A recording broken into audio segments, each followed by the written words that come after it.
Hello students, welcome back. Now let's go to section 3. Let's look at derivatives graphs, calculation problems, that is, functions are given as an algebraic expression. We went through these types of problems. As a matter of fact, I'd better de-emphasize this one as well. Only first two are relatively doable at our level.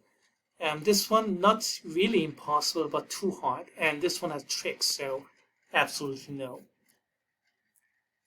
And these kind of problems are theoretically okay, but tedious. Look at the graph, and then you see endpoints are always candidate. Plug in and do your computation using your calculator. And then the third one here, take the derivative, set it equal to 0, and then find out the function value. You want absolute maximum here, absolute minimum there. In this case, if you draw the graph, you have this kind of thing. Here, clearly absolute minimum, so plug in the endpoint E, run your calculation, and there you go. And this one, we need horizontal tangent, so take the derivative, set it equal to 0 to find your critical point. Plug it in and run your calculator. So tedious that I usually do not write this kind of problem in the exam because just too computation heavy. But who knows? I usually don't. Does not mean I absolutely don't. There's some chance you're going to see. Now, these kind of problems has much higher chance showing up in the exam, so I'm going to emphasize a little bit further here. Unlike absolute maximum or absolute minimum problem, you don't have to punch it calculator to find out the function value. Just no y-coordinate whatsoever and just work out the x-coordinate only, you see? Find the x-coordinates of all critical points. So these kind of problems are a little bit more doable in a sense that it's not tedious. No tedious calculator work. Okay, ready? All right, here's a graph. Here's a function. So the first thing you should do is to plot it.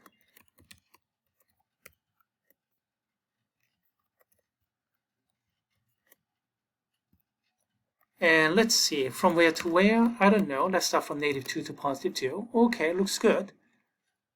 And then looks like we have a local maximum here around x equals to -1. And then local minimum here, a little bit less than 0.5. Are you with me here? Graphs are always important because you can get reasonable guess what to expect. Yeah, a little bit less than 0.5, around x equals to -1. Now, how do you find out the critical points? You're looking for horizontal tangent, so you have to take the derivative and set it equal to 0. And then, once you find out this value, x equals to -1 most likely, then what's the nature? You don't have to do all those hard work of calculus. Just look at the picture. It is clearly local maximum, you see. How about this? This is local minimum. Graph tells you everything, and it also gives you a reasonable guess. X equals to -1 and a little bit less than 0.5. Shall we actually go ahead and find those out? Okay, let's take the derivative. 3x squared plus 2x minus 1, let's set it equal to 0. What do you get?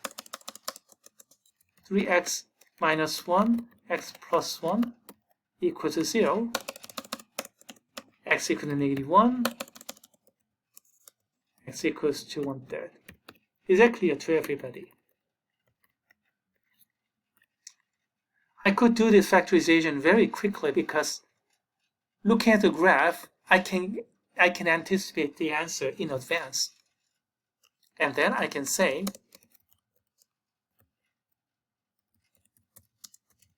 x equals to -1,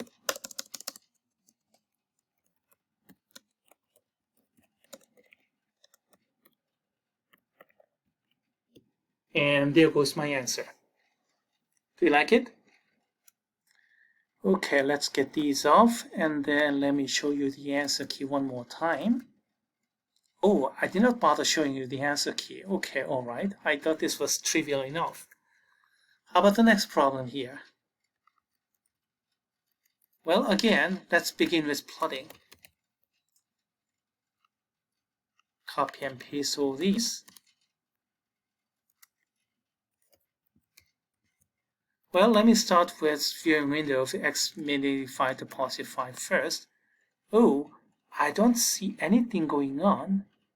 So let's go from -3 to about +4. Still nothing. -2 to about +2.5. Oh, okay. Things are beginning to make sense. -1 to about 2.5, 2.0. Okay, I see. -0.5 to 2. Okay, all right. Looks like I'm going to get local minimum here. And then neither maximum nor minimum, like this. Looks like that's what I'm going to get. Now, if you use Desmond graphic calculator, then it would have been a little bit easier for you to zoom in. So it would have been less bit of a problem, but using Mathematica, I had to change the viewing window manually like that. So in your case, with your graphing calculator, it would have been a bit easier. If you use handheld calculator, then you would have to adjust the viewing window manually, so it would have been pain in the rear end. Anyway, as for using the graphers, you have to master it one way or the other, so learn it. Okay, all right. We need to find out horizontal tangent right here and also there. Looks like x equals to 0 and x equals to 1. Yeah, all right. So just looking at the graph, I can guess like this.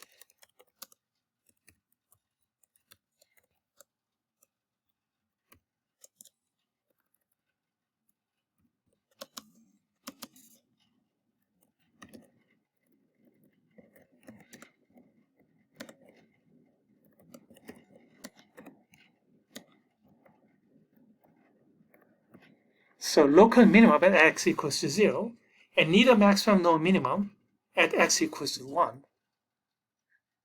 Just by looking at the graph. Let's see. Is that going to be right? Let's check. Let's check our computation. F prime of x is, let's take the derivative. What is it? 4 comes out as coefficient, so 12x cubed.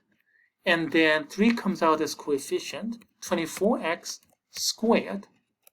And then 2 comes out as coefficient, 12x, and that's it.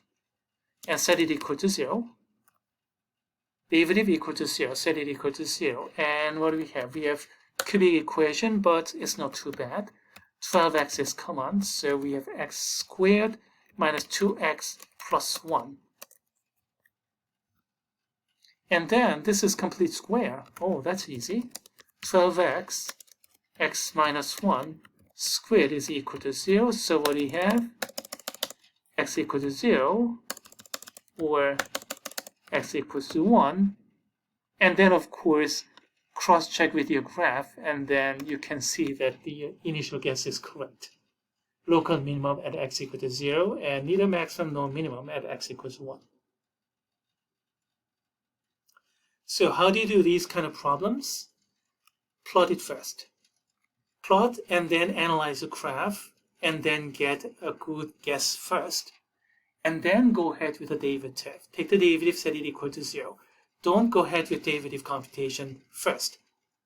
Because, well, yeah, you can do that too if you want to, but the problem is, if you know the answer in advance, then you can do your problem much more easily, and you're missing that chance. There are more problems here, but they are kind of similar, and some of them can be a bit tedious. So latter problems can be a little bit rough. So if you can't, maybe you can just skip those. There are many here, and they all came from the textbook somewhere.